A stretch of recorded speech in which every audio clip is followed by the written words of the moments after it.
పునరుద్ధరణ ఆరాధనను మనము ముగించుకుందాం. Praise the lord. హల్లెలూయా.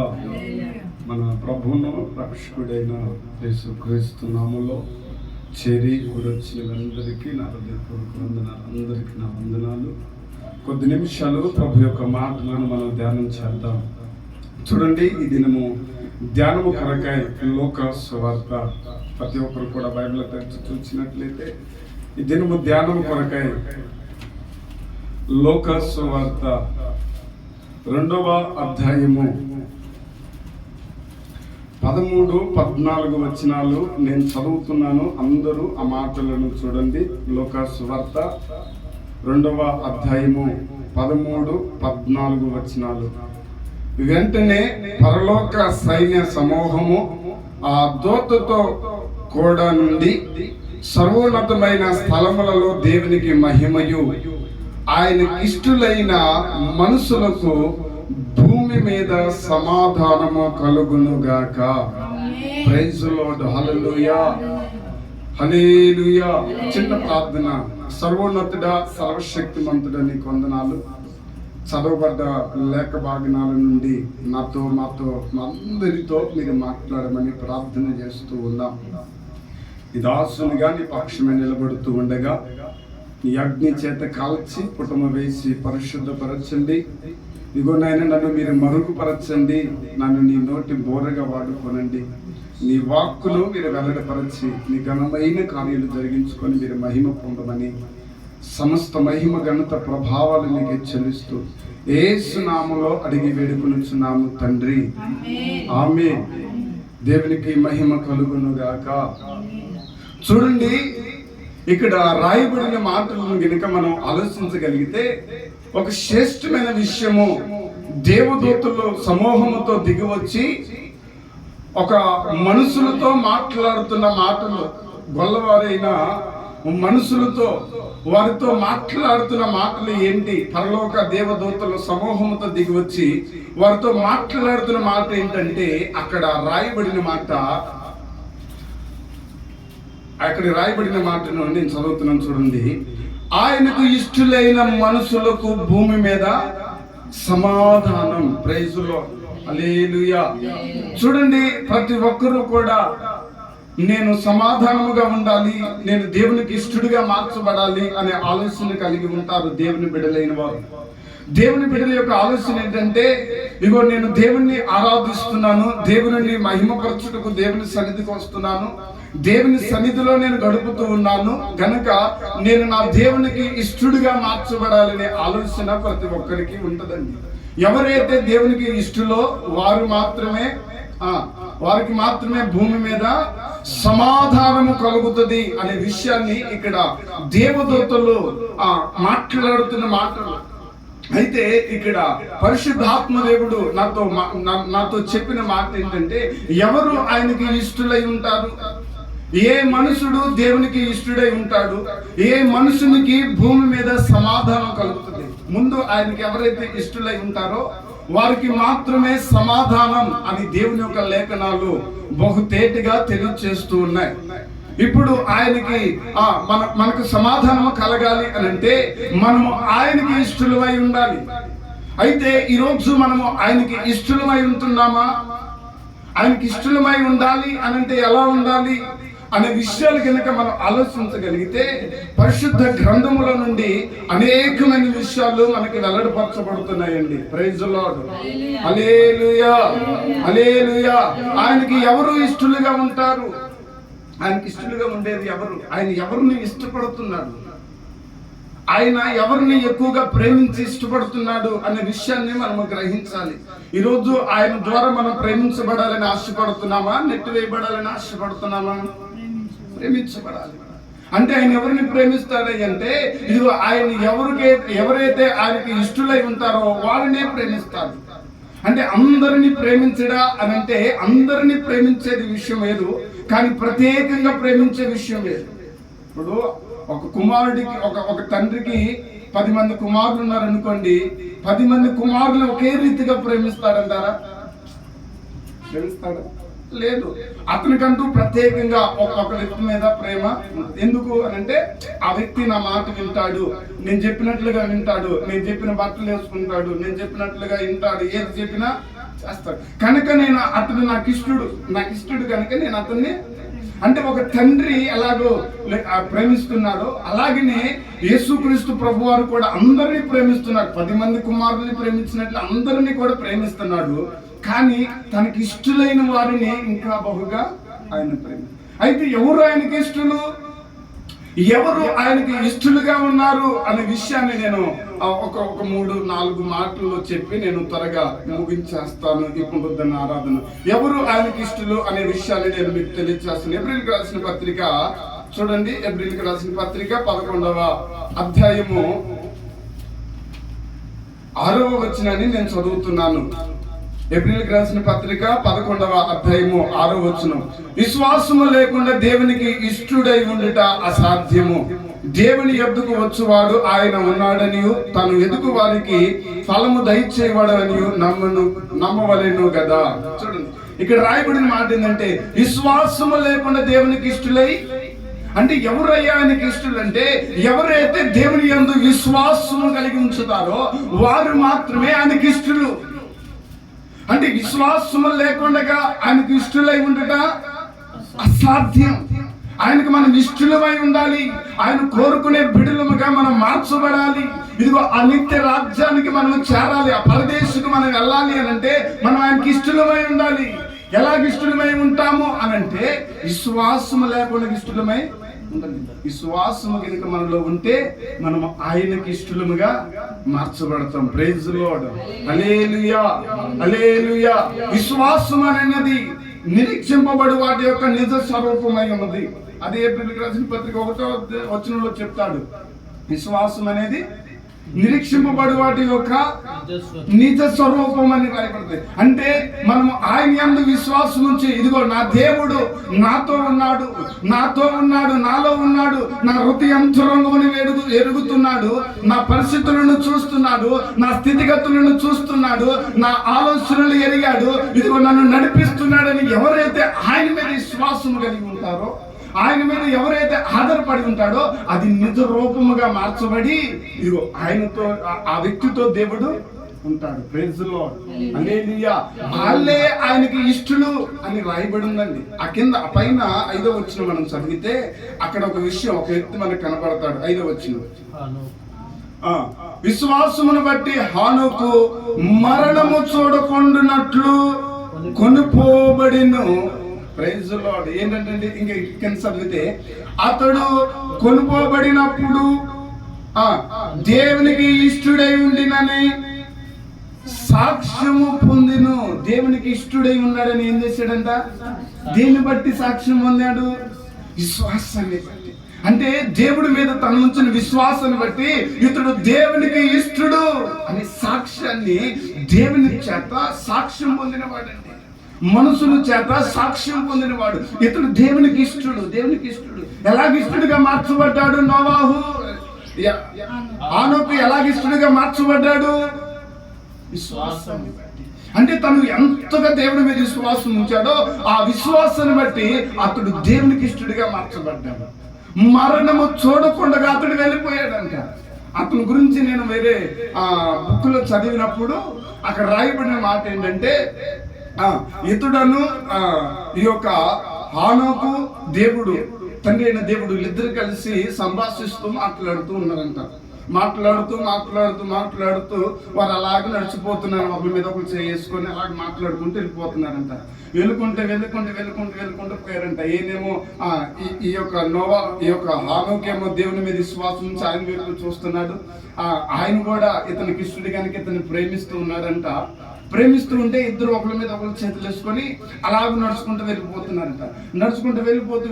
వెళ్ళిపోతూ దాదాపుగా ఆ పరలోక రాజ్యం దగ్గరికి వెళ్ళిపోయారంట. పోయిన తర్వాత ఇప్పుడు ఈ యొక్క హానోకు అనుకుంటున్నాడు, అయ్యో ఛాన్సేపు ఎదురు నేను వచ్చి మరి నాకు పిల్లలు ఉన్నారు, మరి వాళ్ళందరూ ఉన్నారు, మరి వాళ్ళని నేను చూసుకోవాలని చెప్పేసి నేను వెళ్తానయ్యాగా అనే మాట మాట్లాడారంట. అప్పుడు అన్నాడంటే దేవుడు, ఇంత దూరం వచ్చాయిగా ఇంకేమీ వెళ్తావులే, నాకు ముందు రా అని తీసుకుని ప్రైజ్ ది లార్డ్, హల్లెలూయా. అంటే చూడండి, ఇతడు దేవుని మీద విశ్వాసం ఉంచాడు. ఆ విశ్వాసాన్ని బట్టి ఆ దేవునితో అలాగూ కొనసాగాడు, అలాగూ వెళ్ళిపోతూ ఉన్నాడు. ఆది కాండంలో రాయబడిన మాట ఇతని గురించి, ఇతడు బ్రతికిన ఆ దినములంతయు కూడా ఆయనతో నడిచెను అని ఉంటుందండి. అంటే ఆయనతోటి నడుచుకుంటూ వెళ్ళిపోయాడంట. వేరే వేరే ఆలోచనలు, వేరే తలంపులు, వేరే ఉద్దేశాలు, వేరే విధానాలు లేవు. దేవుని వైపు ఆధారపడ్డాడు, దేవుని మీద విశ్వాసం ఉంచాడు, దేవుని వైపు చూస్తున్నాడు. ఇగో దేవుడు చెప్పినట్లుగానే వెళ్ళిపోతున్నాడంట. దానిని బట్టి అతడు దేవునికి ఇష్టడుగా మార్చబడ్డాడు. ప్రైజ్ ది లార్డ్, హల్లెలూయా. మనము కూడా ప్రతి పరిస్థితుల్లో ఎలాగైతే ఈ యొక్క హానోకు తండ్రి మీద, దేవుని మీద విశ్వాసం ఉంచి దేవునితో నడుచుకుంటూ వెళ్ళిపోయాడో, ఈ ఆత్మీయ యాత్రలో, ఆత్మీయ జీవితంలో ఎవరు ఉన్నారు, ఎవరు లేరు, ఎవరు ఆదరిస్తారు, ఎవరు ఆదరించరు, ఎవరు మనల్ని అగ్గులు చేర్చుకుంటారు, ఎవరు అగ్గులు చేర్చుకోరు, ఇవన్నీ విడిచిపెట్టాలండి. ఎందుకు అనంటే ఈ లోక సంబంధమైనవన్నీ కూడా వ్యర్థమైనవి. కొంతకాలం నుండి అంతలో పోయే ఇవన్నీ మనకి శాశ్వతంగా ఉండే కాదు. మనతో శాశ్వతంగా ఉండేది ఎవరు అనంటే తండ్రి అయిన దేవుడు ఒక్కడే. ప్రైజ్ ది లార్డ్, హల్లెలూయా. మనం ఆయన మీద విశ్వాసం ఉంచి ఆయన వైపు మనం కనుక కొనసాగగలిగితే, ఆయన వైపు చూస్తూ మన యాత్రను, మన జీవితాన్ని, మన ఆత్మీయ యాత్రను కొనసాగింప చేయగలిగితే, ఇదిగో మనము ఆయనకి ఇష్టలుగా మార్చబడతాం. ప్రైజ్ ది లార్డ్, హల్లెలూయా. మనం ఆయన వైపు చూచువారమై ఉండాలి, ఆయన మీద విశ్వాసం ఉంచి కొనసాగేవారమై ఉండాలి. ఈరోజు విశ్వాసం లేకుండా మనం భక్తి చేయకూడదు. ఆయన మీద పరిపూర్ణమైన విశ్వాసం లేకుండా మనం భక్తి చేయకూడదు. ఆయన మీద పరిపూర్ణంగా ఆధారపడాలి. ఇగో మనకి ఈ యొక్క హానోకు మనకి ఒక మాదిరిగా మన ఎదుటి నిలబడుతున్నాడు, మాదిరిగా నిలబడుతున్నాడు. మరణము చూడకుండా వెళ్ళిపోయాడు అని అంటే మామూలు విషయం అది. అసలు ప్రతి మనుషుడు చెప్పే మాట ఉంది, పుట్టిన వాడికి మరణము. అసలు మరణించకుండా ఎవడు పోడు. ఇప్పుడు యేసుక్రీస్తు ప్రభువారే మరణించారు, మరణించాకే తిరిగి లేచారు. అంటే ప్రతి ఒక్కరికి మరణం ఉంది, కానీ మరణము లేని వ్యక్తి తర్వాత ఎవరయ్యంటే ఏలియా. వీళ్ళిద్దరు తప్ప ఇంకెవరు మరణం లేకుండా వెళ్ళిపోలే, కానీ వీళ్ళిద్దరు మాత్రం మరణం లేకుండా దేవుని వైపు చూస్తూ వెళ్ళిపోయారు. ఈ ఏలియా గారు కూడా దేవుని మీద పరిపూర్ణమైన విశ్వాసం. ఏమున్నా ఏమి లేకపోయినా ఈరోజు ఆ సముద్రం దగ్గరికి వెళ్ళి కూర్చోయి అంటే వెళ్ళిపోయి కూకుంటాడు అంతే. మరి అక్కడ అన్నమయ్యా, మరి అదే ఇవన్నీ ఏముండవు, చెప్పాడా వెళ్ళిపోవడం సముద్రం కడుగుతాడు. మళ్ళీ అక్కడ నుంచి పోయి అలవరాల దగ్గర కూర్చోమంటే మళ్ళీ అక్కడ పోయి ఆడ కూర్చోతాడు. అక్కడ వద్దయ్యా కొండెక్కంటే మళ్ళీ ఆడపోయి కొండెక్కటం. ఇదే పని ఆయన యాత్ర, ఆయన జీవితం అంతా కూడా దేవుడు ఏది చెప్పాడు అది చేసుకుంటూ వెళ్ళిపోవటం. ఆ సముద్రం కాడేమో మాంసం, రొట్టె ముక్క దొరికింది. ఈ విధవరాల కాడేమో ఓన్లీ రొట్టె ముక్క దొరికింది. అక్కడికి పోతే అక్కడ ఏమి దొరకలేదు అండి, ఏమీ లేదు. అయినా కూడా తను బలము తెచ్చుకున్నాడు, నడుము కట్టుకొని బలము తెచ్చుకొని. అసలు ఇలాంటి మాటలు ఏలియా గురించి రాయబడతాయి. అసలు ఆ మాటలు చదివితే చాలా ఆశ్చర్యం. ఒక మనిషి అలాగూ ఎప్పుడు దేవుని మీద ఆధారపడతాడో అప్పుడు ఆ మనిషి దేవునికి ఇష్టడుగా మార్చబడతాడు. హల్లెలూయా. మనం కనుక అలాగూ ఆధారపడకుండా నేను భక్తి చేస్తున్నాను, నేను ప్రార్థన చేస్తున్నాను, నేను దేవుని మందిరానికి వస్తున్నాను, నేను దేవుని మందిరంలో గడుపుతున్నాను అనే ఆలోచనతోటి మనం కొనసాగితే ఆయనకి ఇష్టలుగా మార్చబడలేము. మనం ఆయనకి ఇష్టలుగా మార్చబడాలంటే మన పరిపూర్ణ విశ్వాసం, మన నమ్మకము, మన ఆధారము ఆయనై ఉండాలి. ఆయన మీద మనం ఎప్పుడైతే ఆధారపడతామో ప్రతి విషయంలో మనకి జయము కలుగుతుంది. ప్రైజ్ ది లార్డ్, హల్లెలూయా. ప్రతి విషయంలో మనకి జయము కలగాలంటే మనం ఆయన యందు విశ్వాసం ఉంచాలి. ఇప్పుడు ఈ యొక్క నోవాహు, ఈ యొక్క హానోకు దేవుడి మీద విశ్వాసం ఉంచాడు కనుక నేను మరణము చూడకుండా. కాబట్టి మనకి ప్రాముఖ్యంగా కావాల్సినది విశ్వాసం. ఆయనకి ఇష్టలుగా మార్చబడాలంటే మనకి విశ్వాసము కావాలి. విశ్వాసం లేకుండా ఆయనకి ఇష్టలమై మనము ఉండలేము. అందుకే పౌలు గారు ఒక మాట చెప్తాడండి. ఈరోజు ప్రజలు ఎలా ఉన్నారు అని ఉద్దేశించి పౌలు గారు ఒక మాట చెప్తాడు. తెస్సలోనికీయులకు రాసిన పత్రికలోని 2వ తెస్సలోనికీయులకు రాసిన పత్రికలోని 3వ అధ్యాయం 2వ వచనంలో అంటాడు. 3వ అధ్యాయం 2వ వచనంలో మేము మూర్ఖులైన దుష్ట మనుషుల చేతిలో నుండి తప్పించబడినట్లు నిత్యము మా కొరకు ప్రార్థన చేయండి. విశ్వాసము అందరికీ లేదు. ఏమిందంట? ఈరోజు విశ్వాసం అందరికీ లేదు. ఈరోజు చాలా మంది ఇదేనండి, చాలా మంది ఇదే. మేము అదండి, మేము ఇదండి, మేము అది చేస్తామండి, ఇది చేస్తామండి, మేము అలా ఉంటాం ఇలా ఉంటాం అని చెప్తారు. కానీ చాలా మందికి విశ్వాసం లేదు దేవుని మీద. అంటే విశ్వాసం లేకుండానే తమ భక్తి జీవితాన్ని, భక్తి యాత్రను కొనసాగింపజేస్తున్నారు. కానీ దేవుని వాక్కు చెప్తుంది, విశ్వాసం లేకుండా దేవునికి ఇష్టడై ఉండలేడు. అంటే ప్రతి విషయంలో మనం ఏం చేయాలంటే దేవుని మీద ఆధారపడాలి. దేవుని ఆనుకొని, దేవా నీవు తప్ప మాకు మరో మార్గం లేదు, నువ్వు తప్ప మరొక విధానం లేదు, నీవే నడిపించాలి అని మనం ఎప్పుడైతే ఆయన మీద ఆధారపడతామో అప్పుడు మనం ఆయనకి ఇష్టలుగా మార్చబడతాం.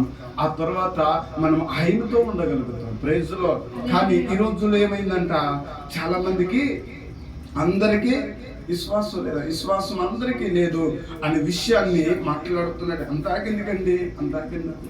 యేసుక్రీస్తు ప్రభువారు మరణించి తిరిగి లేచి అపోస్తులైన శిష్యులతో మాట్లాడాడు, వారితో ఉన్నాడు. వారితో మాట్లాడి ఉండిన తర్వాత జరిగిన సందర్భం ఏంటంటే, ఆయన వచ్చాడు, వారితో మాట్లాడిన తర్వాత ఇప్పుడు ఆరోహణం అయిపోయే ముందు వారు అక్కడ ఆ స్థలంలో ఉంటారండి. అక్కడ రాయబడిన మాట ఏంటో తెలుసా? మనకి మత్తయి సువార్తలో ఉంటుంది మాట. ఏమని రాయబడింది అంటే అక్కడ 28వ అధ్యాయం చూడండి. మత్తయి సువార్త 28వ అధ్యాయంలోని శిష్యుల గురించి ఒక మాట రాయబడుతుంది. 28వ అధ్యాయము 17వ వచనం. వారు ఆయనను చూచి ఆయనకు మొక్కిరి గాని కొందరు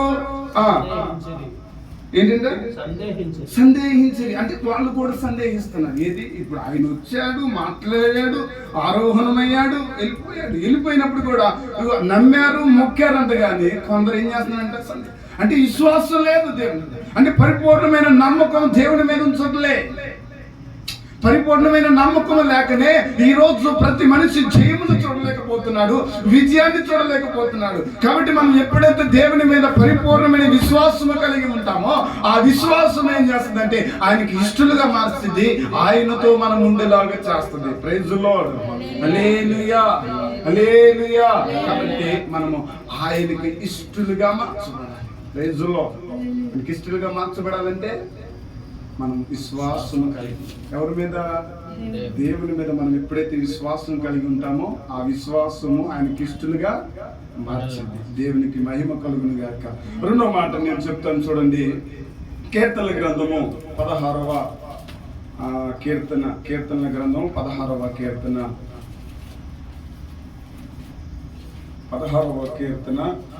3వ వచనం. 16:3.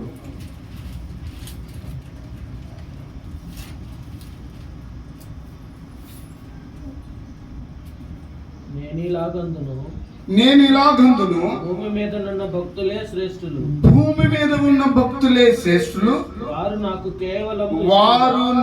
కేవలము ఇష్టలు. Praise lord. ఎవరు ఆయనకి ఇష్టలు అంటే భూమి మీద ఉన్న భక్తులే ఆయనకు ఇష్టలు. అంటే ఆయనకి ఇష్టలు వాళ్ళు మాత్రమే నాకు కేవలము ఇష్టలు అనే విషయాన్ని చెప్తున్నాడండి. అంటే భూమి మీద ఎవరైతే ఆయనను ఆరాధిస్తారో, ఎవరైతే ఆయన స్తుతిస్తారో, ఎవరైతే ఆయన మహిమపరిచి ఆయన యందు నిలిచి ఉంటారో వారు మాత్రమే ఆయనకి ఇష్టలు. అందుకే అంటాడు కదా, సజీవులు ఎలాగో మృతులు ఎలాగో ఆయన్ని స్తుతించగలరు, మృతులు ఎలాగో ఆయనను ఆరాధించగలరు. సజీవులే నిన్ను ఆరాధించేది అని విజయభక్తుడు అంటాడు. సజీవుల ద్వారానే ఆయన మహిమపరచబడేవాడు. ఎందుకంటే ఆయన సజీవుడై ఉన్నాడు కనుక ఆయన సజీవులుగా ఎవరైతే భూమి మీద ఆయన భక్తులుగా ఉన్నారో వారు మాత్రమే ఆయనకి ఇష్టలు అనే విషయాన్ని తెలియజేస్తున్నాడు. Praise lord. అంటే భూమి మీద అనేక మంది భక్తులు ఉన్నారు, నానా రకాలైన భక్తులు ఉన్నారు, లేరా? నానా రకాలైన భక్తులు. కానీ ఆయన యందు ఉండి ఆయన మీద ఆధారపడే భక్తులే మాత్రమే ఆయనకు ఇష్టలు అనే విషయాన్ని ఇక్కడ రెండో మాటకి తెలిసింది. ఆయన ఈ లోకములో ఉన్న భక్తులు ఆయనకు ఇష్టలు. Praise lord. హల్లెలూయా. ఆయనకి ఇష్టలు ఎవరంటే లోకంలో ఉన్నవారు. ఎవరైతే లోకంలో భక్తి చేస్తూ ఉన్నారో, భక్తి జీవితంలో కొనసాగుతున్నారో వారు మాత్రమే ఆయనకి ఇష్టలై ఉన్నారు. అందుకే యేసుక్రీస్తు ప్రభు వారే దావీదు యేసుక్రీస్తు ప్రభు గురించి ఒక సాక్ష్యం చెప్తాడు. ఏమని చెప్తాడంటే మత్తయి సువార్తలో మనకు ఆ విషయం కనబడుతుంది. దావీదు భక్తుడు చెప్తాడు యేసు ప్రభు గురించి. మత్తయి సువార్త 12వ అధ్యాయంలో చూడండి. మత్తయి సువార్త 12వ అధ్యాయంలో 12-18 అంటాడు, ఇదిగో ఆయన నా సేవకుడు, ఈయనను నేను ఏర్పరచుకుంటుని, ఈయన నా ప్రాణానికి ఇష్టడైన నా ప్రియుడు, ఈయన మీద నా ఆత్మ నుంచుదును. ఎవరి గురించి చెప్తున్న మాట ఇది? యేసుక్రీస్తు ప్రభు గురించి దావీదు భక్తుడు ముందుగానే తెలియచేస్తూ రాసిన మాట ఏంటంటే, ఇదిగో ఇతడు నా కిష్టుడు, ఇతని మీద నా ఆత్మ ఉంచుతాను, ఇతని మీద నా అభిషేకం ఉంచుతాను అనే మాటలు రాయబడి ఉన్నాయండి. అంటే దేవుడైన తండ్రి అయిన దేవుడు ముందుగానే దావీదు భక్తుడి ద్వారా యేసుక్రీస్తు ప్రభు గురించి సాక్ష్యం ఇస్తున్న మాట. ఆయన నాకు ఇష్టడు. ఈరోజు నన్ను బట్టి అతడు నాకు ఇష్టడు అనే మాట పలుకుతున్నాడా దేవుడు? మనం భక్తి చేస్తున్నాం కదా, ఇంకా ఆయన రాలేదు. యేసు ప్రభు వారు అప్పటికి రాలేదు. రాకమునిపే ఆయన గురించి తండ్రి అయిన దేవుడే చెప్తూ ఉన్నాడు, అతడు నాకు ఇష్టడు అనే సాక్ష్యం పలుకుతూ ఉన్నాడు. ఈరోజు మన బట్టి ఒక సాక్ష్యం ఉందా? అతడు దేవునికి ఇష్టడండి, దేవునితో నడుచువాడండి, దేవునితో జీవించ ఆ సాక్ష్యం మనం పొందుకోగలుగుతున్నాం. ఈరోజు భక్తి చేస్తున్నాం, మంచిదే. భక్తి చేస్తున్న మనము ఆయనకి ఇష్టలమై ఉంటున్నామా? భక్తి చేసేవారు భూమి మీద ఉన్న భక్తులు నాకు ఇష్టలు అన్నాడు కదా. ఇప్పుడు మనం ఆయన భక్తిలో మనం కొనసాగుతున్నాం కదా. ఇప్పుడు ఆయన మనం ఇష్టలుగా మార్చబడుతున్నామా అనే విషయాన్ని మనం గ్రహించాలి. ప్రైజ్లో మనము భక్తి చేస్తున్నాము అని అంటే సరిపోదండి. ఆ భక్తిలో శక్తి, ఆ భక్తిలో ఎప్పుడైతే శక్తి ఉండదో ఆ శక్తి ఏం చేస్తుంది అంటే ఆయన మీద పరిపూర్ణంగా అనుకునేలా చేస్తుంది. అది ఆయనకి ఇష్టముగా మార్చబడుతుంది. కాబట్టి మనము ఆయనకి ఇష్టలుగా మార్చబడాలంటే ఇదిగో మనము సాక్ష్యం పొందువారమే ఉండాలి.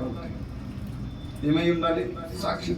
దావీదు భక్తుల గురించి కూడా రాయబడుతుంది కీర్తన గ్రంథంలోనే. కీర్తన గ్రంథం 18-19 అంటది, నేను ఆయనకు ఇష్టడును అని దావీదు అంటాడు.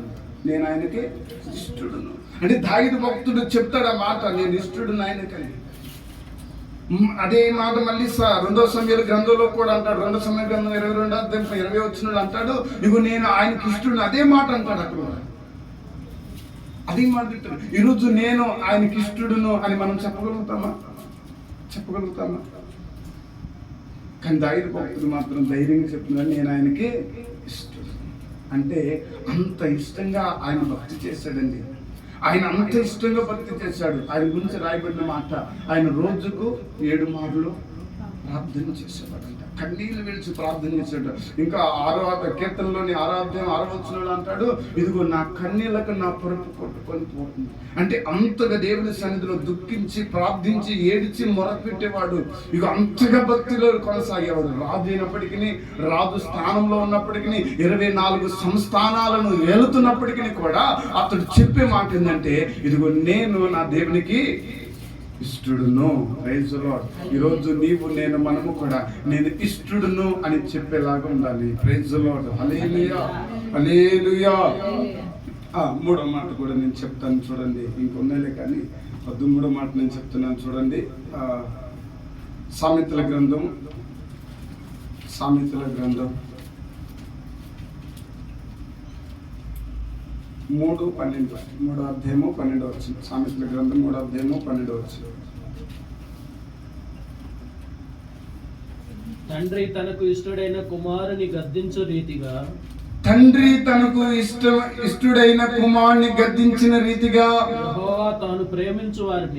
యెహోవా తాను ప్రేమించు వారిని గద్దించును. Praise the lord. హల్లెలూయా. ఆయన ఎవరిని గద్దిస్తాడో తెలుసా? ప్రేమించు ఆయనకి ఇష్టడైన వారిని. ఈరోజు మనం ఇక్కడే బోల్తా పడుతున్నాం. ఆయన మన పలుసార్లు గద్దిస్తూ ఉంటాడు. ఆయన పలుసార్లు మనని కావాలని చెప్పి నలగొడుతూ ఉంటాడు. కానీ మనం ఆయన గద్దింపుకు లోబడం. ఆయన ఎందుకు గద్దిస్తున్నాడు, ఆయన గద్దించడానికి గల కారణం ఏంటి, ఆయన ఇలాగూ మన అంటానికి గల కారణం ఏంటి అనే విషయం మనం గ్రహించాం. ఆయన ఎవరిని గద్దిస్తాడు అని అంటే తనకి ఇష్టలేని వారిని, తను ప్రేమించే వారినే గద్దిస్తాడు. ఇప్పుడు మాట వినేవాడికి ఒక మాట ఒక దెబ్బ కొట్టైనా చెప్తారు. మాట విన్నవాడికి చెప్తారా? ఎందుకు అని అంటే వాడికి ఎంత కొట్టినా వ్యర్థం, ఎందుకు కొడితే ఇలాగ అయిపోతారు. ఎందుకు అని అంటే వాడు మాట వినడు. వాడు అసలు మాట వినేవాడు కాదు కాబట్టి వాడిని ఎంత కొట్టినా వాడు విన్నాడురా, వాడిని వదిలేయండి, వాడు బతుకుతులేరా అని చెప్పేసి అంటాం. అలాగనే దేవుడు కూడా ఎవరైతే దేవుడు ఎవరినైతే ప్రేమిస్తాడో వాళ్ళనే గద్దిస్తాడు. వారే ఆయనకు ఇష్టం. ప్రేజులో ఇప్పుడు మనం ఆయనకి ఇష్టలమై ఉంటే ఆయన మనల్ని గద్దిస్తాడండి. మనము ఆయనకి ఇష్టలమై ఉంటే ఆయన మనల్ని గద్దిస్తాడు. మనం ఆ గద్దింపుకి లోబడాలి. యోబు భక్తుడు కూడా అంటాడు, యోబు భక్తుడు శ్రేష్టమైన మాట చెప్తాడండి. 5వ అధ్యాయము 17వ వచనంలో అంటాడు, దేవుడు గద్దించు మనుషుడు ధన్యుడు అని అంటాడు. ఏమంటాడు? దేవుడు గద్దించు మనుషుడు ధన్యుడు. అంటే ఆయన గద్దిస్తే మనం ధన్యులమని అర్థం. అంటే మనం ఇష్టలమై ఉన్నాం కనుక ఆయన గద్దించినప్పుడు మనం ధన్యుడు. ఎందుకంటే ఆయన ద్వారా మనం గద్దించబడి ఇదిగో ఆయనతో మనం ఏకమై ఉంటాము. కాబట్టి ఆయన ద్వారా మనం గద్దించబడి వారమై ఉండాలి. మనం పలుసార్లు ఆయన మనల్ని గద్దిస్తున్నప్పుడు, మనల్ని హెచ్చరిస్తున్నప్పుడు, దైవ సేవకుల ద్వారా మనల్ని హెచ్చరిస్తూ మాట్లాడుతున్నప్పుడు మనము సరి చేసుకున్నామా, ఆయన గద్దింపుకు లోబడ్డామా, మనం ఇంకా ఇష్టలుగా మార్చబడతాం. ఏంటండి ఇప్పుడు నా గురించే మాట్లాడతాడు, నా గురించే చెప్తాడు, నా గురించే అంటాడు అనే భావం మనకు వచ్చిందంటే దేవుని గద్దింపుకు మనం లోబడినట్లు కాదు. దేవుని గద్దింపుకు మనం లోబడినట్లు కాదు. ఆయన గద్దింపును తిరస్కరించి ఇగో దైవ సేవకుని తిరస్కరించి మన ఇష్టం వచ్చినట్లుగా జీవించిన వారం అవుతాం. కాబట్టి అలాగ మనం ఉండకూడదు. ఆయన గద్దించినప్పుడు, ఆయన దైవ సేవకుల ద్వారా కూడా గద్దిస్తున్నప్పుడు మనం ఏం చేయాలంటే ఆ గద్దింపుకు లోబడి మన లోపం ఏంటో, మన తప్పుదమేంటో, మన పొరపాట్లు ఏంటో మనం సరి చేసుకోగలిగితే ఇదిగో మనం ఆయనకి ఇష్టలమై ఉంటాం. ఆయన గద్దించినప్పుడు ఆయన గద్దింపుకు లోబడితే మనం ఇష్టలం. ఇప్పుడు ఆయన గద్దించినప్పుడు ఆయన గద్దింపుకు లోబడకపోతే మనం ఇష్టలం కాలేదు. హల్లెలూయా. నిన్ను ప్రేమిస్తున్నాడు కనుక నిన్ను గద్దిస్తాడు.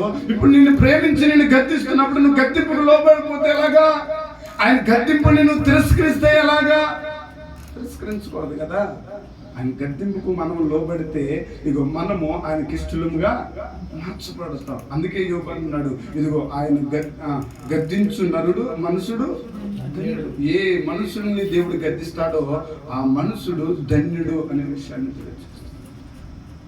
అందుకే కీర్తన గ్రంథంలో ఒక మాట ఉంటుంది. ఏమంటే నీతిమంతులు నన్ను గద్దించుట.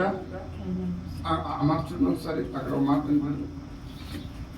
కీర్తన గ్రంథంలోని 141 కీర్తన గ్రంథం 141:5లో ఉంటుంది. 141:5లో ఉంటాడు, నీతిమంతులు నన్ను కొట్టుట నాకు ఉపకారము, వారు నన్ను గద్దించుట నాకు తైలాభిషేకము. నేను అట్టి అభిషేకమును త్రోసివేయ కుందును గాక. చూడండి ఏమంటున్నాడు, ఒక నీతిమంతుడు కొట్టుట అంటే ఆయనకంటే ఉపకారం అంట. తర్వాత అంటే వారు నన్ను గద్దించుట నాకు, అంటే ఆయన మనల్ని గద్దిస్తే అది మనకు తైలాభిషేకం. ఒక నరుడు గద్దిస్తేనే తైలాభిషేకం అనే మాట మాట్లాడితే ఇప్పుడు దేవుడే గద్దిస్తే మరి ఇంకేంటి? ఆలోచిస్తున్నారా? ఇప్పుడు ఒక నరుడు గద్దిస్తేనే తైలాభిషేకము అనే మాట ఈ కీర్తనకారుడు వాడాడు కదా.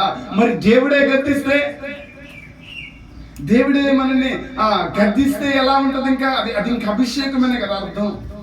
మనం ఈరోజు భావించదు ఆయన గద్దిస్తున్నాడు అని ఆయనకు దూరం అవుతున్నాం, కానీ ఆయన గద్దింపుకు లోబడి మనం లోబడట్లేదు, జీవించట్లేదు. Praise lord, hallelujah. ఆయన గద్దించినప్పుడు ఆయన గద్దింపుకు మనము లోబడి ఆయన గద్దింపుకు మనం లోబడితే మనం ఇంకా ఇష్టలుగా మార్చబడతాం. ఒక మనుషుడు గద్దిస్తేనే అది నాకు తైలాభిషేకం అని కీర్తనకారుడు చెప్తున్నాడు కదా. మరి దేవుడే మనల్ని గద్దిస్తే అది మరింత అభిషేకం కనుక ఆ గద్దింపుకు మనం లోబడాలి. దేవునికి మహిమ కలుగును గాక. ఆ గద్దింపుకు మనం విధేయులమైతే మనం ఆయనకి ఇష్టలుగా మార్చబడతామండి. ఆయన ఎవరిని ప్రేమిస్తాడో వాళ్ళనే గద్దిస్తాడు. ఇప్పుడు వాళ్ళే ఆయనకి ఇష్టలు కనుక మనల్ని గద్దించినప్పుడు మనం ఆయనకి ఇష్టలు అనే విషయాన్ని గ్రహించి మనం ఆయనకు లోపడగలిగితే నిశ్చయముగా మనం ఆశ్రదకరంగా మార్చబడతాం. అందుకే పౌలు గారు అంటాడు తిమోతికి రాసిన పత్రికలు అంటాడు, ఇదిగో నువ్వు గద్దించుము, బుద్ధి చెప్పుము, నువ్వు వారికి సరైన ఉపదేశము చేయము అని అంటాడు. ఎందుకు అనంటే గద్దింపు దేవుని ద్వారా వచ్చిన గద్దింపు ఏం చేస్తుందంటే ఒక మనిషి జీవితాన్ని కట్టిద్ది, ఒక మనిషి జీవితాన్ని సరిచేసింది, ఒక మనిషి జీవితాన్ని ఆశ్రదకరంగా దీవెనకరంగా మార్చింది. మనం ఆ గద్దింపుకు లోబడ్డామా మన జీవితం ఆశ్రదకరంగా ఉంటుంది. లేదయ్యా మేము ఇలా లోబడం, మేము ఇలా ఉండము అని మనం తిరస్కరిస్తామా మనం బాధ మనం పడాల్సి వస్తుంది. కాబట్టి దేవుడు మనం గద్దించినప్పుడు మనం గద్దింపుకి లోబడాలి. దేవునికి మహిమ కలుగును గాక. హల్లెలూయా. మరొక మాట చెప్తాను చూడండి, సామెతల గ్రంథము 12:22. సామెతలు 12:22.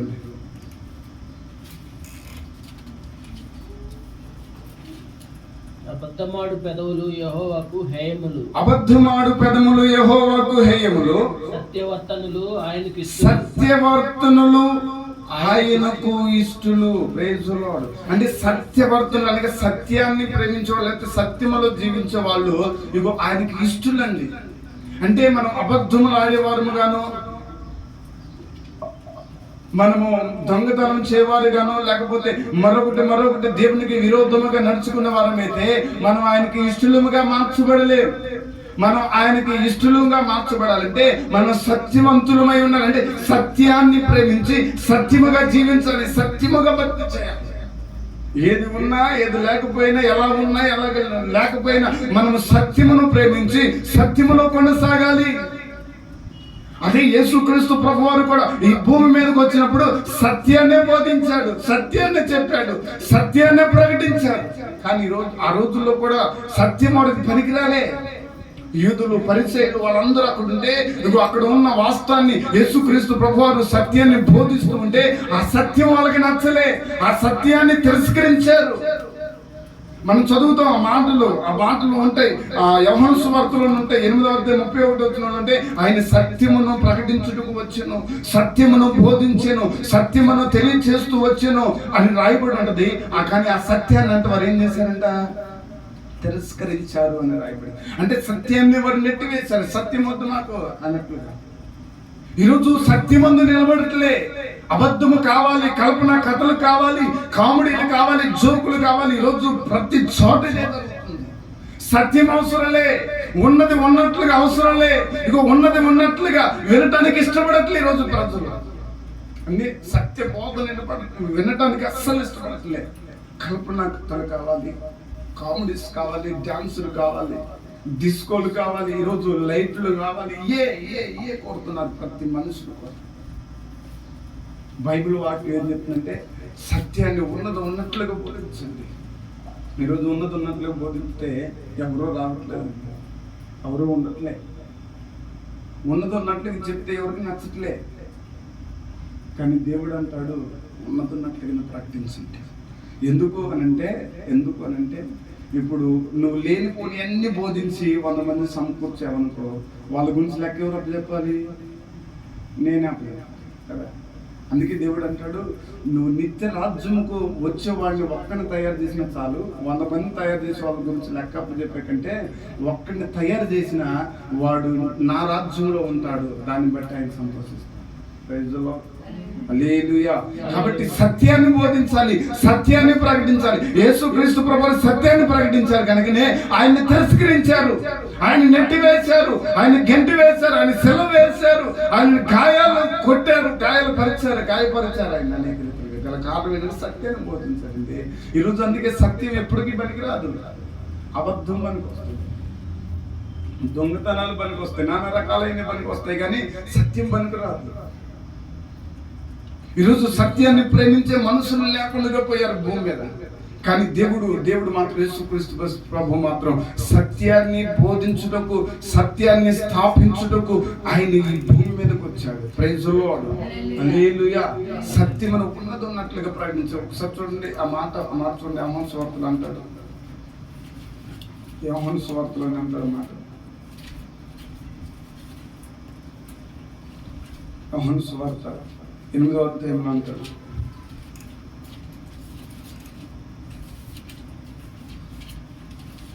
8వ అధ్యాయం 44వ వచనం. మీరు మీ తండ్రి యొక్క అపవాది సంబంధులు, మీ తండ్రి దురాశలు నెరవేర్చుకోరుచున్నాడు. ఆది నుండి వాడు నరహత్యకుడునై ఉండి సత్యమందు నిలిచిన వాడు కాడు. వాని యందు సత్యమే లేదు. వాడు అబద్ధమాడినప్పుడు తన స్వభావమును అనుసరించి మాట్లాడును. వాడు అబద్ధికుడు, అబద్ధమునకు జనకుడినై ఉన్నాడు. నేను సత్యమునే చెప్పుచున్నాను గనుక మీరు నన్ను నమ్మరు. నేను సత్యమును చెబుతున్నాను కనుక మీరు నన్ను నమ్మరు. కానీ వాడేం చేస్తాడు? అబద్ధం చెప్తాడు, అబద్ధానికి జనకుడు, ఆ అబద్ధాన్ని వాడు రూపించి మాట్లాడతారు కనుక వాడిని నమ్ముతారు మీరు. నేను సత్యాన్ని బోధిస్తున్నాను కనుక నన్ను నమ్మరు. నేను సత్యం మాట్లాడుతున్నాను కనుక నన్ను నమ్మరు. ఈరోజు ఎవరు ఆయనకి ఇష్టలు అనే విషయం మాట్లాడుతున్నాడు. ఎవరు ఆయనకి ఇష్టం అంటే ఇగో ఆయన సత్యమును ప్రేమించేవారు ఆయనకి ఇష్టం. Praise the lord. సత్యమును ఎవరైతే ప్రేమిస్తారో, సత్యమందు ఎవరైతే నిలబడతారో వారే ఆయనకు ఇష్టలై ఉన్నారు అని యేసుక్రీస్తు ప్రభు వారు చెప్తున్నారండి. 17:17 కూడా అంటాడు. చూడండి ఒకసారి 17:17 అదే యోహాను సువార్త 17:17 అంటాడు,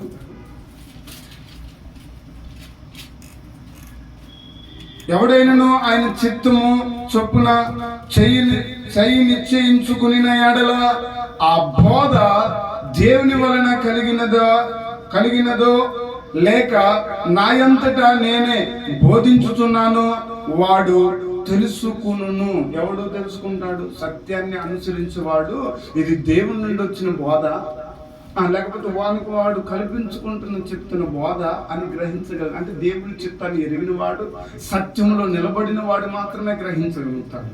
అంటే ఈరోజు సత్యంలో నిలబడకపోతే అన్ని పేసీలేనండి, అన్ని పేసీలే.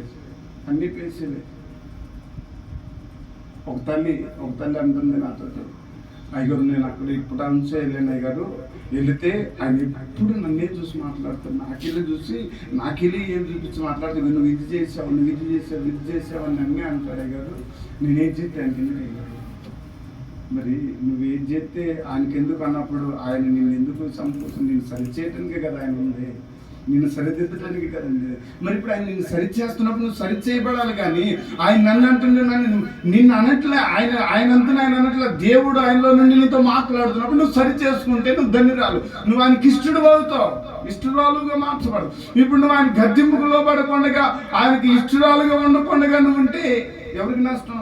ఆయన సత్యాన్ని చెప్తున్నప్పుడు, నీలో ఉన్న పాపని తీసుకోమని చెప్తున్నప్పుడు నువ్వు తీసివేసుకుంటే నువ్వు ఆయనకి ఇష్టరాలుగా మార్చబడతావు కదా.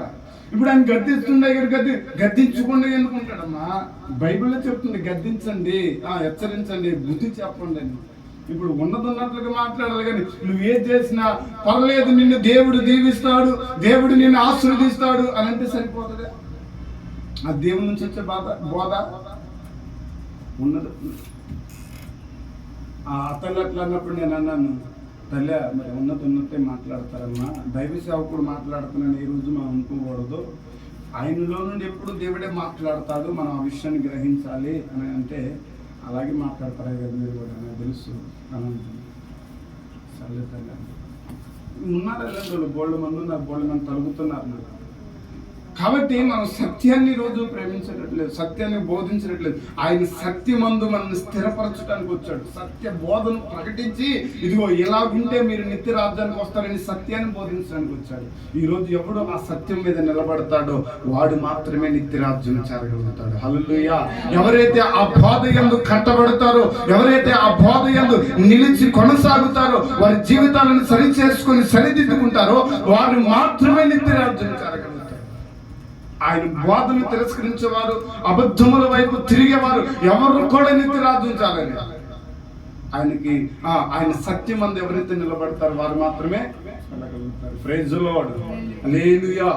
4 విషయాలు నేను చెప్పాను. ఎవరు ఆయనకి ఇష్టలు అనే విషయం గురించి.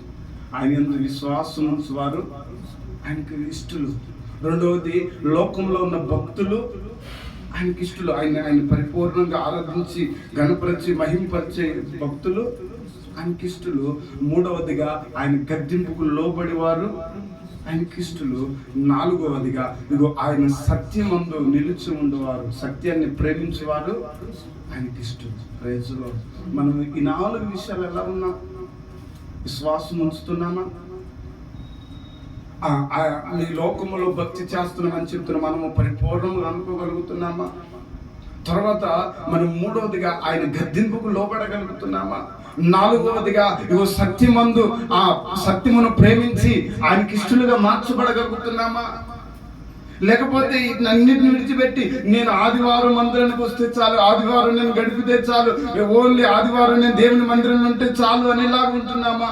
ఇలాగుంటే మనం నిత్యరాజ్యానికి వెళ్ళగలుగుతామా? ఇలాగుంటే మనం దేవునికి ఇష్టలుగా మార్చబడగలుగుతామా అని అంటే ఒక్క రిఫరెన్స్ కూడా చెప్పట్లేదండి. ఒక్క రిఫరెన్స్ కూడా చెప్పలేదు. దేవునికి ఇష్టలు కాని వారు ఎలా ఉంటారో తెలుసా? దేవునికి ఇష్టలు కాకపోతే ఆయనకు ఎవరు ఇష్టలు కాదు అనే విషయాన్ని కూడా నేను చెప్పాలి అంటే చాలా రిఫరెన్స్లు ఉన్నాయండి. ఆయనకి ఇష్టలు కాని వారు ఎలా ఉంటారు అని చూడండి. ఒకసారి ప్రసంగి గ్రంథం చూడండి. ఆయనకి ఇష్టలు కాని వారు ఎలా ఉంటారు. ప్రసంగి గ్రంథం 5:4-5:5 చదవండి. ప్రసంగి 5:5.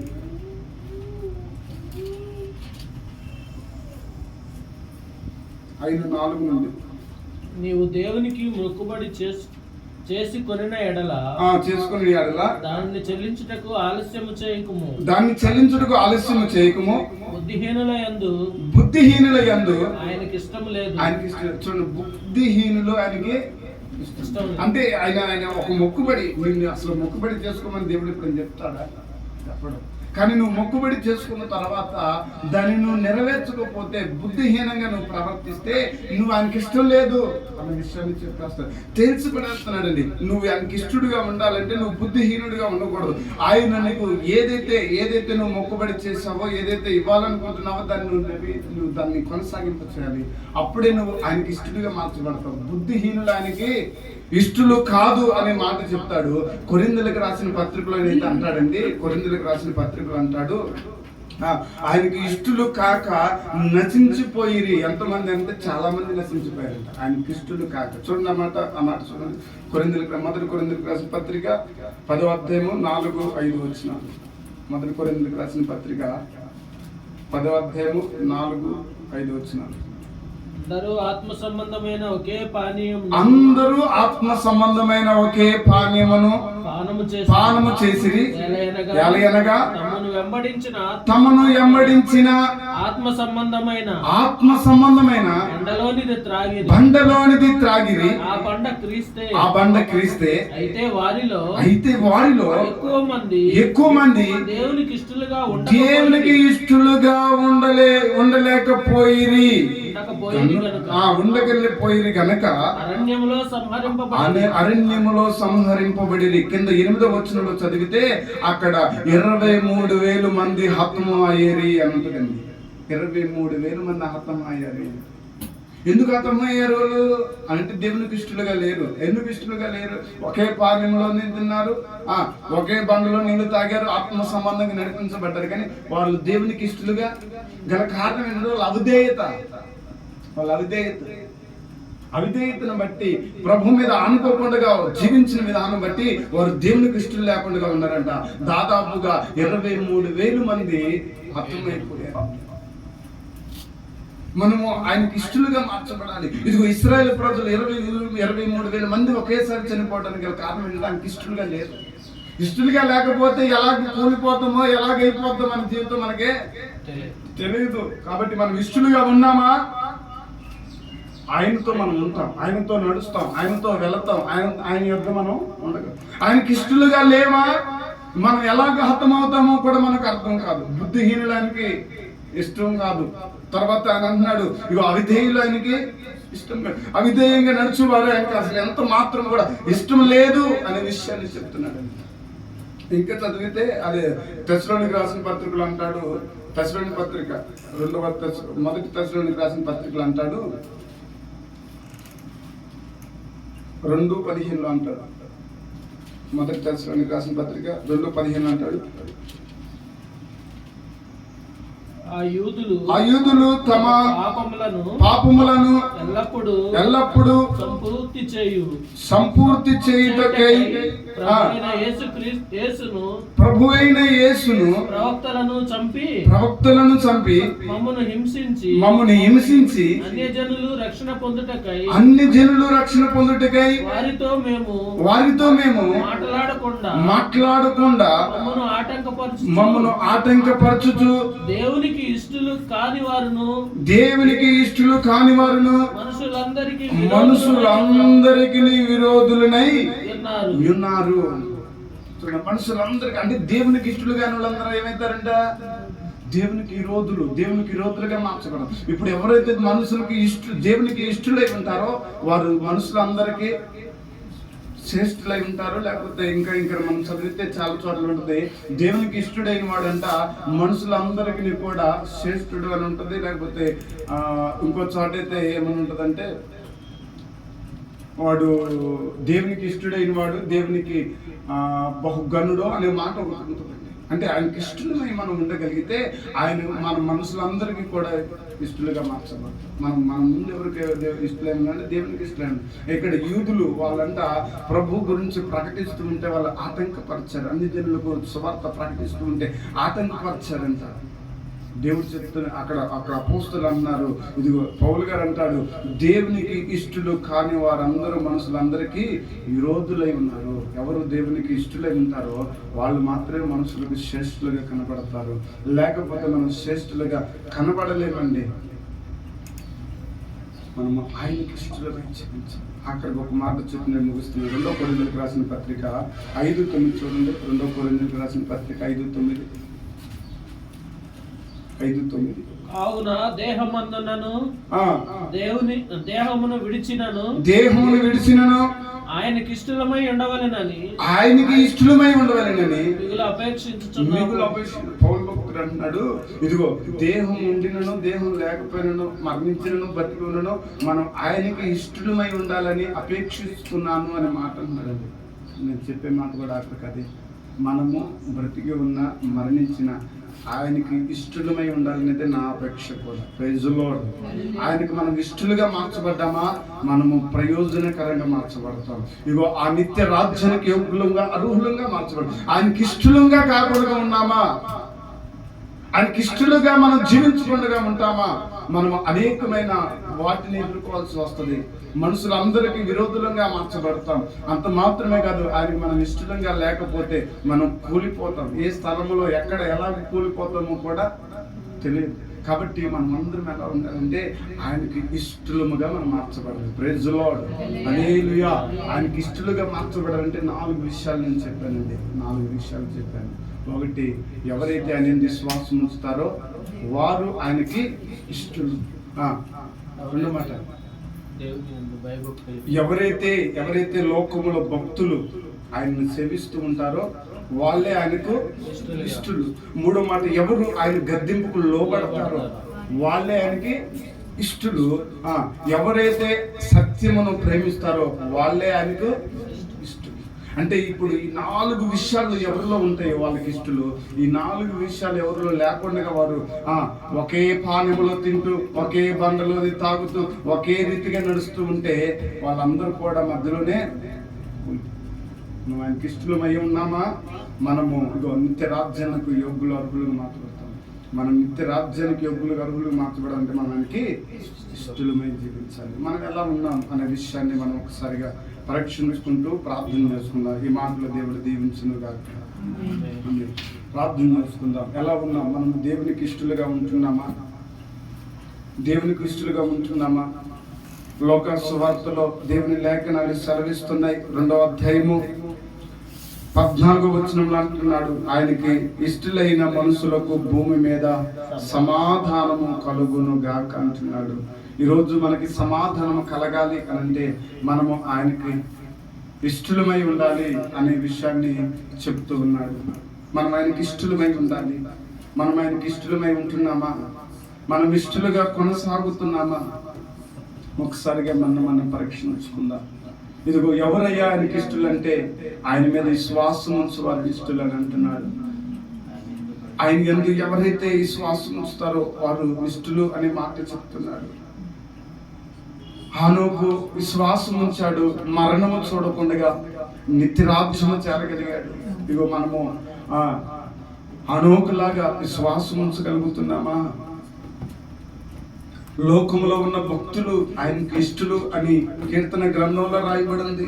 యేసుక్రీస్తు ప్రభు గురించి ముందే రాయబడింది, ఆయన నాకు ఇష్టడు అని. ఈరోజు నీ గురించి నా గురించి ఇగో మనం ఇష్టలము అని చెప్పబడుతున్నామా?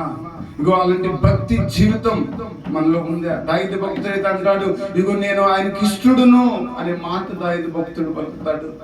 మనం ఈరోజు నేను ఆయనకి ఇష్టడును అని ఆ భక్తిలో మనం చెప్పగలుగుతున్నామా?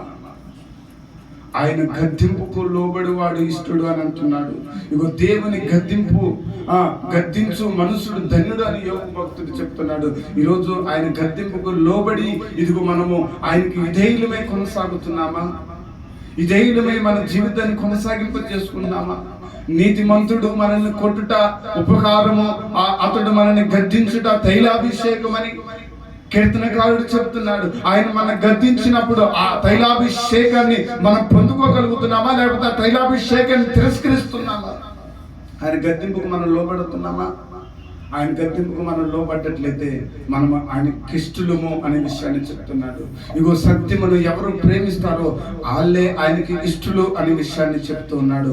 ఈరోజు మనం సత్యమందు స్వతంత్రంలో అయిపోతున్నామా? సత్యమందు స్థాపించబడుతున్నామా? సత్యములో మనం కొనసాగించబడుతున్నామా?